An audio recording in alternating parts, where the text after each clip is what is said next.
बड़ी खबर पंजाब से, जहां पर कांग्रेस की कलह के बीच मुख्यमंत्री कैप्टन अमरिंदर सिंह दिल्ली पहुंच चुके हैं और दिल्ली में इससे पहले तक बागी विधायक लगातार डेरा जमाए हुए थे और 3 सदस्यों वाली कमेटी के सामने अपनी शिकायतें रख रहे थे। खुद नवजोत सिंह सिद्धू भी कमेटी के सामने पेश हुए, लेकिन असली अटकलें उन तस्वीरों पर अब लगनी शुरू हो गई हैं जिनमें दिल्ली आने से पहले कैप्टन अमरिंदर सिंह आम आदमी पार्टी के विधायकों के साथ नजर आ रहे हैं। वो तस्वीर बहुत अहम है क्योंकि इसी को लेकर लगातार सियासत भी गरमाई हुई थी। ये आरोप कुछ दिन पहले तक कैप्टन अमरिंदर सिंह लगा रहे थे नवजोत सिंह सिद्धू पर, लेकिन अब ये तस्वीर सामने आई। हालांकि अटकलों का बाजार गर्म है। इस बीच शिकायतों का पुलिंदा लेकर पहले विधायक नेता पहुंचे, 3 सदस्य कमेटी के सामने अपनी बात रखी। आज कैप्टन अमरिंदर सिंह दिल्ली रवाना हुए, उससे पहले ये तस्वीर आई। लेकिन खबर ये भी है कि क्योंकि नाराज थे कैप्टन अमरिंदर सिंह इन 30 सदस्य कमेटी को लेकर और इसीलिए वो अपनी बात इस कमेटी के सामने नहीं रखेंगे। ये सिर्फ कयास लगाया जा रहा है, अटकलें हैं। खबरें ऐसी आ रही कि वो सीधा आला कमान से यहाँ पर सोनिया गांधी और राहुल गांधी से सीधे मिलकर अपनी बात रखेंगे। 3 सदस्य कमेटी जिसमें मल्लिकार्जुन खड़गे, जेपी अग्रवाल, हरीश रावत, तीनों को बिठाया गया था और तीनों एक एक करके शिकायतों का पुलिंदा लेकर जो मंत्री विधायक पहुंचे थे उनकी बात सुन रहे थे। सोमवार से लगातार बैठकों का दौर जारी था और इस बीच आज खबर ये आई कि कैप्टन अमरिंदर सिंह की बारी है, वो भी पहुंचेंगे वहां। लेकिन अब ये भी कहा जा रहा है कि वो इस 3 सदस्यीय कमेटी के सामने नहीं पहुंचेंगे। ऐसा हो सकता है कि वो यहां पर ना आए, वो सीधा आला कमान से मिलकर अपनी बात कहेंगे। लेकिन उससे पहले रवानगी से पहले यानी पंजाब से रवानगी से पहले ये तस्वीर भी सामने आई है जिसमें आप देख सकते हैं आम आदमी पार्टी के नेताओं के साथ ये तस्वीर। आनंद पटेल, बहुत सारी खबरें लगातार चल रही हैं। देखिए नवजोत, ये बड़ी खबर आ रही है चंडीगढ़ से। दिल्ली रवाना होने से ठीक पहले सुखपाल सिंह खैरा, जो एक वक्त पे कांग्रेस से होते थे, पाला बदल करके आम आदमी पार्टी के पिछले चुनाव के वक्त, और उसके बाद आम आदमी पार्टी में भी बगावत करके पंजाब एकता पार्टी उन्होंने बनाई थी कुछ और विधायकों के साथ मिलके। अब 2 अन्य विधायकों के साथ वो कांग्रेस के पाले में वापस आ गए हैं। कैप्टन अमरिंदर सिंह के साथ उसकी फोटो जारी हुई है। साफ है कि कैप्टन अमरिंदर सिंह अपना जो खेमा है उसको मजबूत करने में जुट गए हैं। इसका मतलब ये है कि कहीं ना कहीं कैप्टन अमरिंदर सिंह को ये लग रहा है कि उनके जो खिलाफ एमएलएज हैं, अगर गिनती हुई कि 79 एमएलए में से कितने उनके साथ हैं, तो कहीं ऐसा ना हो कि ज्यादा जो एमएलए हैं, जो मेजॉरिटी है, वो उनके खिलाफ हो जाए। इसलिए वो अपना खेमा भी मजबूत कर रहे हैं और इसी वजह से सुखपाल सिंह खैरा और 2 अन्य विधायकों को शामिल किया गया है कांग्रेस पार्टी में ऐन मौके पे। और ये ऐसे वक्त हो रहा है जब 3 सदस्यीय कमेटी शिकायतें सुन रही है कैप्टन अमरिंदर सिंह के खिलाफ। 3 बड़ी शिकायतें बहुत साफ है। नौकरशाही हावी है, जो नेता हैं कांग्रेस पार्टी के उनकी कहीं सुनवाई नहीं हो रही है। दूसरी बात, जो बरगाड़ी कांड में जिस तरीके से सरकार की एसआईटी ने काम किया और क्लीन चिट दी गई पिछली बादल सरकार को, उसको लेकर के सिख संगठनों में बहुत गुस्सा है। मेजॉरिटी जो सिख है वहाँ पे मतदाता वो बहुत ज्यादा नाराज है। आनंद पटेल जी, आनंद पटेल आप नजर बना रखिए, शुक्रिया इस पूरी जानकारी के लिए। बड़ी खबर पर लगातार नजर बनी हुई है। फिलहाल बढ़ते आगे हम आपको दिखाते हैं जम्मू कश्मीर से खबर, जहां पर बीजेपी के नेता आतंकियों के निशाने पर है।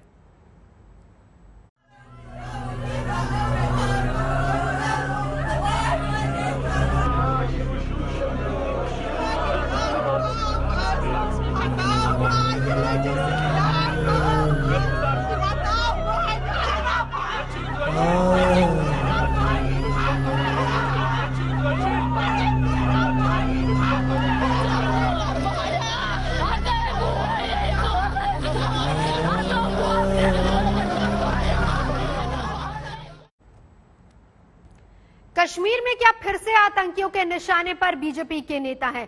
निशाने पर फिर कश्मीरी पंडित हैं। त्राल में आतंकियों ने वहां के काउंसलर राकेश पंडिता की गोली मारकर हत्या कर दी। पुलिस के मुताबिक 3 अज्ञात आतंकियों ने कल शाम हमला किया। उन्हें अस्पताल में भर्ती करवाया गया, जहां उन्होंने दम तोड़ दिया। पत्नी ने आज तक से खास बातचीत की है, कहा है कि वो कुछ लोगों की आंखों में खटक रहे थे। राकेश पंडिता जी और आपने दोनों ने बहुत हिम्मत का जो है काम लिया। आप कश्मीर घाटी गए, वो भी आतंकवादियों के गढ़ में आपने चुनाव लड़ा, जीत कर हुए आए। क्या लगता है आपको, कुछ लोगों की आंख में आप लोग खटक रहे थे वहाँ पे? बहुत से लोग थे कि जिनको हम खटक रहे थे। इसकी मतलब इसको बहुत बोलते थे कि जम्मू से ये क्यों आएगा, कि यहाँ पे हुकूमत क्यों करेंगे ऐसे। कौन कहता था? तो वहाँ पे बहुत ऐसे हैं, बहुत से जिनकी अलगावादी मानसिकता के लोग। हाँ वही तो बोल सकते थे कि क्या यहाँ बोलते थे, उन्हें ताने देते थे, ना ताने नहीं, सामने नहीं बोलते थे कुछ, मगर ऐसे बोलते थे पीठ पीछे बातें करते पीठ पीछे बातें थे, करते। कश्मीरी पंडित क्यों यहाँ आ गए? आया तो ये क्यों हुकूमत करेंगे, हम ही प्रेसिडेंट बनेंगे यहाँ पे, या पार्टी के लोग या कुछ, तो ऐसे बोलते थे वो। कई लोगों को उनके खिलाफ रंजिश थी। रंजिश थी, बहुत से ऐसे हैं वहाँ पे जो पार्टी में हमारे भी, तो उनको बहुत मित्राल के कुछ लोग भी हैं, तो हम तो नहीं जानते वहाँ पे, मगर फिर ऐसे बातें सुनते थे ना, बात करते थे वो ऐसे। तो ये क्यों, कई लोग भी बोलते थे कि नहीं इसको नहीं बनना चाहिए, मुस्लिम ही बनेगा, हिंदू नहीं बनेगा, प्रेसिडेंट मुस्लिम ही हम रखेंगे।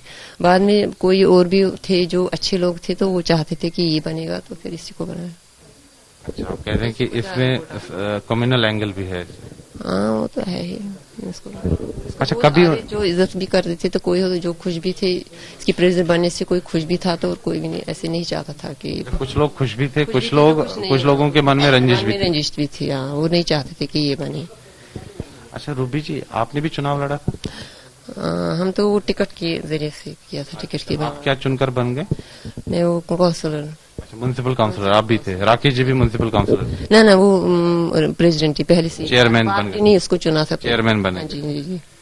अच्छा, आपने भी बड़ी दलेरी का काम किया, आप भी चुनाव लड़े, जीत कर आए, तो क्या लगता है आपको कश्मीरी पंडित समुदाय के लिए वहाँ माहौल रहने के लिए नहीं? ना वहाँ पे ऐसा माहौल है ही नहीं, हमको लगता था वो, खासकर त्राल में वहाँ इतने न सारे हैं, वो पता नहीं चलता कि किसके दिल में किसके मन में क्या चल रहा है, वो नहीं पता चलता। वहाँ के सारे ना, मुझे तो वहाँ के लोग अच्छे नहीं लगे। जब भी हम जाते थे वहाँ पे, उनको ना जब हम खटकते थे, जब हम किसी के घर में भी जाते थे, वो ऐसे ना पूरा त्राल ही ऐसा है। अच्छा, आप कह रहे हैं कि वहाँ आतंकवादियों का गढ़ है? हाँ वहाँ गढ़ है बहुत, वहाँ पे बहुत लोग तो अच्छे भी होंगे जो, बाकी जगहों पे भी है, मगर वहाँ ज्यादा है। बहुत लोग तो अच्छे भी होंगे जो, अच्छे भी हैं, तो अब क्या पता, अलग अलग गाँव के हैं उनकी। आप कह रहे हैं कि बहुत सारे लोग अलगाववादी मानसिकता के, हाँ वही जी, जिनकी आंख में हमेशा खटकते हैं, ज्यादा हिंदू, ज्यादा पंडित, जो यहाँ से जुम्मू से आए पंडित, तो उनको बसने नहीं देंगे, हमको ऐसा लगता है। और इस वक्त राकेश पंडिता के बेटे पारस पंडिता हमारे साथ हैं। पारस, आज तक पर आपका स्वागत है। सबसे पहले तो हम शोक प्रकट करते हैं, जो कुछ भी हुआ आपके पिता के साथ गलत है। अभी हमारे सहयोगी आपकी माताजी से बात कर रहे थे, उन्होंने बताया कि स्थितियां ठीक नहीं हैं। खतरा क्या पहले से था, इस बात का अंदेशा आपको था? जी नहीं, मेरे पापा ने कभी बताया नहीं था कि उनको कोई थ्रेट्स आए थे, कल ही पता चला कि उनकी डेथ हुई है। किस तरह का माहौल था जब आपके पिताजी वहां जाया करते थे? आपकी अक्सर बात होती होगी, क्या वो बताते थे वहां की स्थितियां परिस्थितियां किस तरह की हैं? क्योंकि आपकी माताजी ये भी बता रही कि कुछ लोगों की नजर में वो खटका करते थे, तो कौन लोग थे, किस तरह का माहौल है वहां पर? मुझे उसकी नॉलेज नहीं, मुझे वो नहीं बताते थे कि वहाँ में क्या कुछ हो रहा है, तो उस बारे में मुझे नॉलेज नहीं है। अगर आप हमें बता पाएं, कश्मीर में क्या स्थितियां बदल रही हैं या बदली हैं, माहौल कुछ बदला है? क्योंकि लगातार आतंकियों को तो सुरक्षा बल निशाना बना ही रहे हैं, आतंक का सफाया करने की कोशिश लगातार सुरक्षा बलों से हो रही है। आपको लगता है कि परिस्थितियां बदल रही हैं वहां पर? नहीं, मुझे नहीं लगता कि परिस्थितियां बदल रही, क्योंकि अगर बदली होती मेरे पापा भी जिंदा होते। सिचुएशन सेम है, अभी भी डेथ्स हो रही हैं, अभी भी फैमिली जट रही है, सब सेम है। क्या हुआ था लास्ट मोमेंट जब आपके पिताजी से बात हुई, तो क्या बात हुई थी लास्ट मोमेंट पे? उन्होंने नॉर्मली बोला था कि अच्छी तरह घर पे पढ़ना, जब मैं अभी बाहर हूँ तो घर पे तू ख्याल रखना और अच्छी तरह पढ़ना, यही बोला था नॉर्मली। किस तरह के कामकाज आपके पिताजी ने वहां पर इलाके में किए थे? इलाके के लोगों के साथ किस तरह की बातचीत उनकी हुआ करती थी? आपके साथ कुछ शेयर किया उन्होंने? कुछ चीजें की थी, जैसे उन्होंने म्युनिसिपल कमेटी के डस्टबिन लगाए थे, स्कूल्स वगैरह में वो टॉयलेट्स बनाए थे, कुछ चीजें बताई थी उन्होंने। बात क्या हुई थी दूसरों से वो नहीं बताया जी। देखिए, काम काफी ज्यादा वहां पर हो रहे थे, जैसा आपकी माताजी भी बता रही थी कि वहां पर अच्छे काम किए, लेकिन बावजूद इसके इस तरह की घटना हो जाना, क्या लगता है आपको? मतलब मेरे पापा को जो है वो बर्थ प्लेस सत्राल लगाव था उस जगह से, वो अच्छा काम करने ही जा रहे थे, उनकी क्या गलती थी, उनको क्यों मारा गया? भाईचारे के लिए गए थे, कोई गलत काम करने नहीं गए थे, उनको क्यों मारा गया? बिल्कुल, यही पूछना चाहूंगा मैं। देखिए, बहुत शुक्रिया हमसे बात करने के लिए। पारस पंडिता जिनसे हम बात कर रहे थे, राकेश पंडिता के बेटे, जिन्होंने कहा कि हालात किस तरीके के हैं वहां पर और परिस्थितियां वहां पर कैसी हैं। सेना प्रमुख जनरल नरवणे श्रीनगर में थे और उन्होंने सीधे पाकिस्तान को अब खबरदार किया है कि आतंक अब बर्दाश्त नहीं होगा। Other activities that they're indulging in, that is the terror infrastructure which is there on the other side of the LC, the terrorist camps, the terrorists, and that continues. And therefore there can be no slackening as far as we are concerned in our levels of preparedness or alertness. As far as the other question you asked regarding trust, trust is a very difficult thing to come by and it takes a very long time to develop. And there have been decades of mistrust between Pakistan and India, and obviously the situation on that score cannot change overnight. बात corona की कर लेते हैं। दिल्ली में मामले जैसे जैसे घटते जा रहे हैं वैसे वैसे सियासत लगातार तेज होती जा रही है। बीजेपी ने दिल्ली में कोरोना से मौत को लेकर केजरीवाल सरकार पर हमला बोला है। बीजेपी प्रवक्ता संबित पात्रा ने कहा कि दिल्ली सरकार राजधानी में मौत के आंकड़े छिपा रही है। उन्होंने कहा कि ऐसा क्यों है कि दिल्ली में शराब की होम डिलीवरी तो हो रही है लेकिन ऑक्सीजन की नहीं।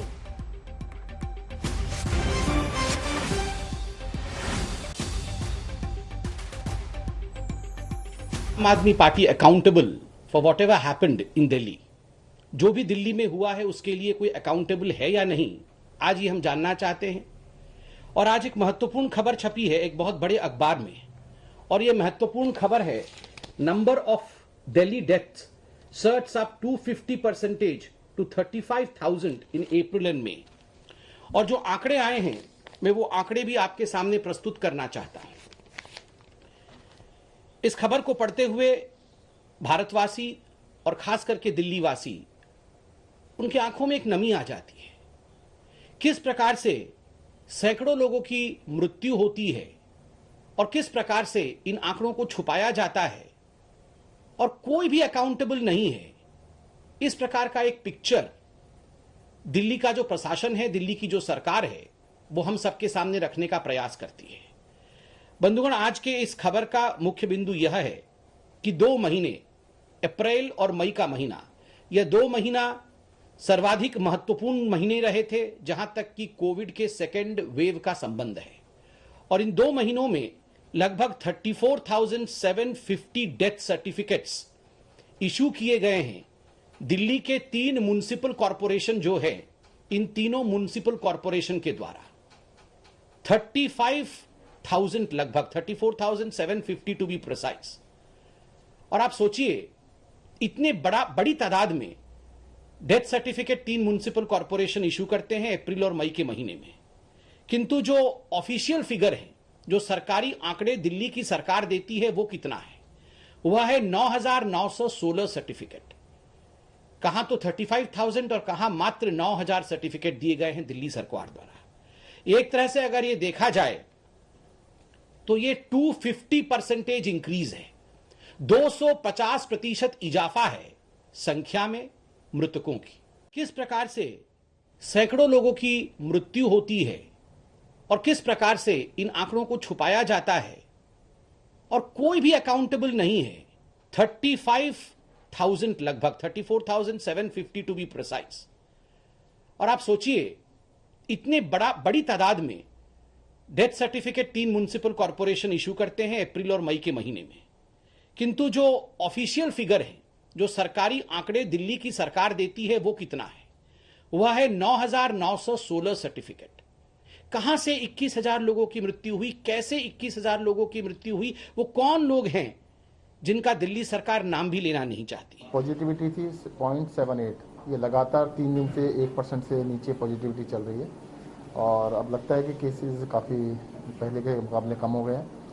एक बारी तो 28,000 तक पर डे पहुंच गया था, तो अभी 576 है, परंतु जो पिछली बारी हमारे कम थे तब उस टाइम पर लगभग 200 के करीब पर डे चलते थे, तो 150, 200 के आसपास पर डे चल रहे थे। अभी भी उससे थोड़ा ज़्यादा है, तो 576 केसेज आए हैं। मैं तो फिर से ये कहूँगा कि सभी लोगों को देखिएगा मास्क जरूर लगाना चाहिए, घर से अगर किसी भी काम से बाहर निकलते हैं सोशल डिस्टेंसिंग का पालन करें। दिल्ली में गिटार की धुन पर कोरोना के खिलाफ जागरूकता अभियान चल रहा है। आम आदमी पार्टी के विधायक रोहित महलिया गिटार खूब बजा ले रहे हैं और विधायक जी के गाने के बोल इना मीना टीका लगवाओ भैया टीका। और ये साहब सियासत से पहले पेशेवर संगीतकार और म्यूजिक टीचर भी रह चुके हैं। सुनिए जरा इनकी गिटार और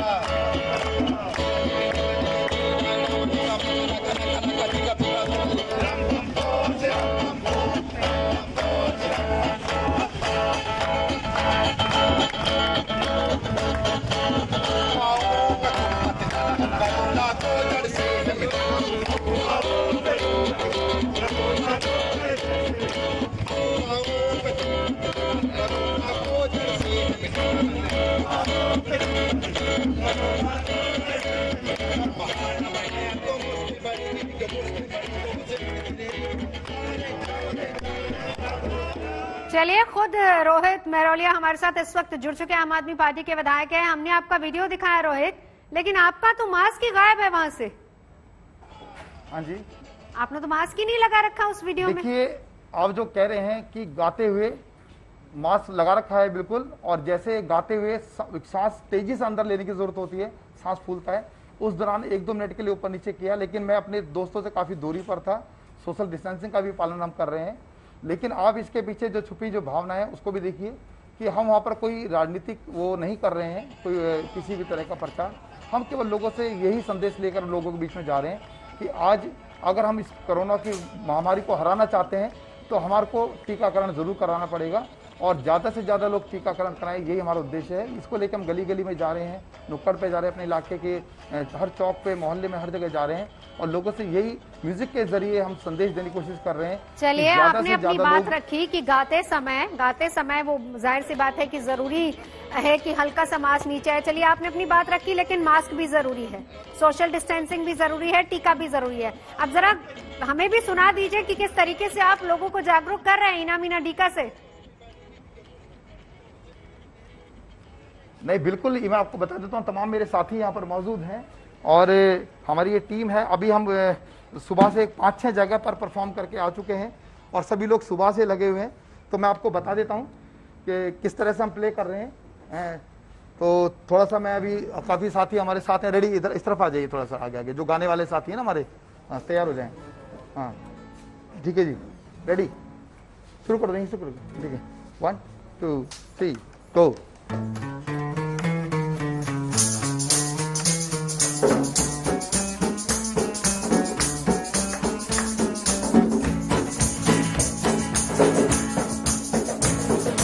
इना मीना टीका लगाओ भैया टीका, इना मीना टीका लगाओ भाई टीका, इना मीना डीना टीका डे डाय डावानी का माका नाका माका नाका चिका पिका रोला रिका रम पम पोच रम पम पोच रम पम पोच। इना मीना टीका लगाओ भाई टीका, इना मीना टीका लगाओ भाई टीका।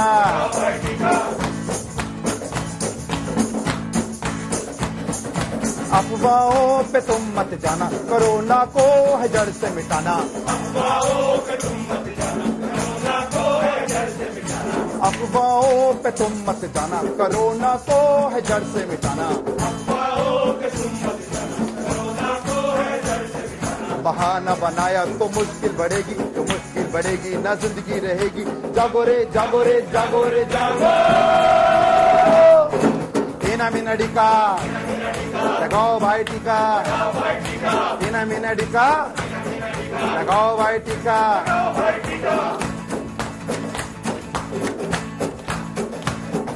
कोरोना से डरने वालों जाकर तुम वैक्सीन लगवा लो। कोरोना से डरने वालों जाकर तुम वैक्सीन लगवा लो। कोरोना से डरने वालों जाकर तुम वैक्सीन लगवा लो। कोरोना से डरने वालों जाकर तुम वैक्सीन लगवा लो।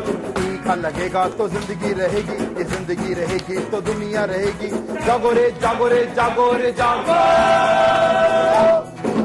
इना मीना टीका लगाओ भाई टीका, इना मीना टीका लगाओ भाई टीका, इना मीना टीका। लगाओ भाई टीका, मीना मीना टीका, लगाओ भाई टीका, मीना मीना टीका, लगाओ भाई टीका।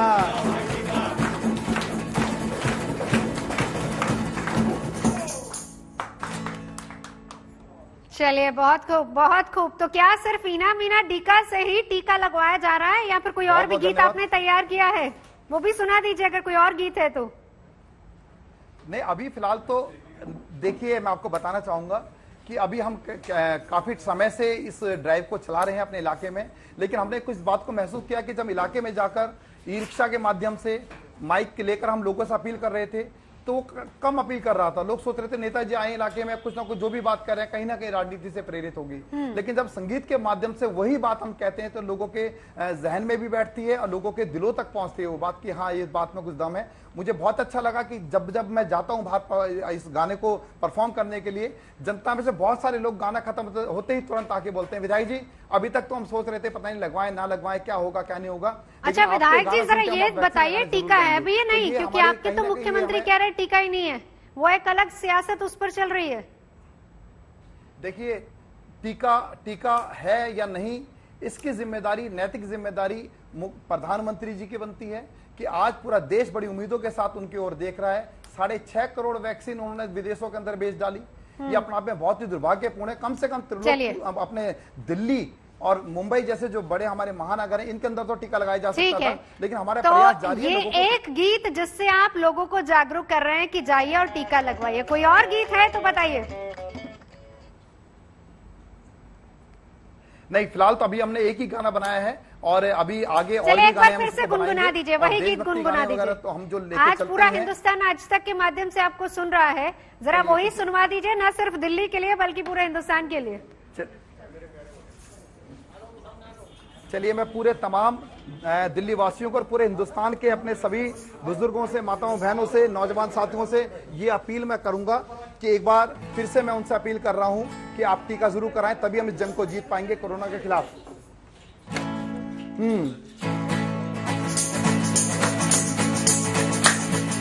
मीना मीना टीका लगाओ भाई टीका, मीना मीना टीका लगाओ भाई टीका, मीना मीना डीना टीका डे डाई डामा निका माकाना का माकाना का चिका पिका रोला रिका रम पम पोच रम पम पोच रम पम पोच रम पम पोच। मीना मीना टीका लगाओ भाई टीका, मीना मीना टीका लगाओ भाई टीका।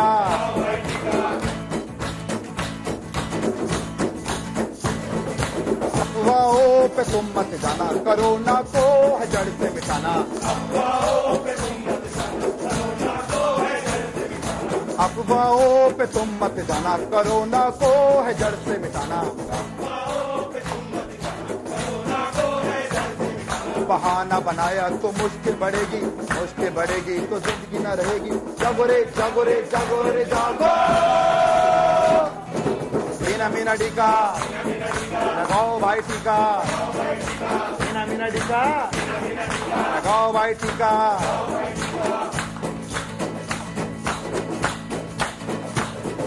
कोरोना से डरने वालों जाकर तुम वैक्सीन तो लगा लो।